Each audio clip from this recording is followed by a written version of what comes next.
যে ছেলেটা চায়ের দোকানের এটো কাপ ধুচ্ছে রাস্তার ধারে, তাকে ডাকুন, তার কানে কানে বলুন,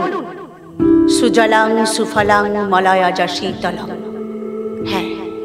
বেশ সুন্দর করে বলুন। যে মেয়েটা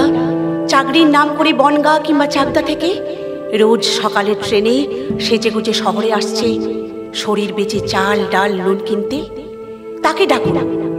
তার কানে কানে সুরেলা কণ্ঠে বলুন, সার্থক জনম আমার, জন্মেছি এই দেশে। যে ছেলেটি লটারির টিকিট নিয়ে দরজায় দরজায় ঘুরছে আর বলছে,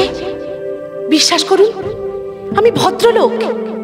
আজ 10 বছর হলো আমার কারখানা বন্ধ, লকআউট,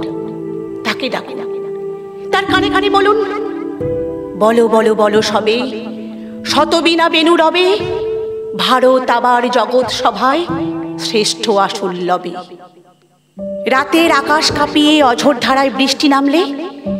যে মা আজও লণ্ঠন হাতে টালির ঘরের দরজায় ঠায় দাঁড়িয়ে থাকেন তার খোকন ফিরে আসবে বলে, যে খোকনকে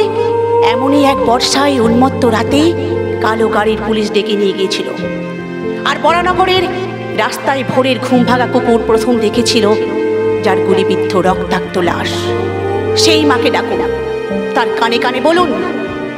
হাম বুলবুলি হ্যায় ইসকি, ইয়ে গুলিস্তা হামারা, সারে জাহাঁ সে আচ্ছা হিন্দুস্তা হামারা। সবাইকে সব বলা শেষ হলে শুনশান শীতের রাতে 5 মাথার মোড়ে ঘোড়ায় চড়ে বসা সেই মহাবিপ্লবীর পায়ের সামনে ধীরে ধীরে এগিয়ে যান।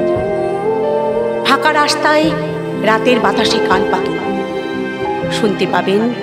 সেই বিপ্লবী পুরুষের বজ্রকণ্ঠ,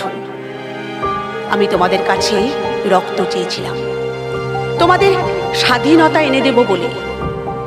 আমি পারিনি, কিন্তু আমি আমার সমস্ত জীবন উৎসর্গ করেছি, আর তোমরা তোমরা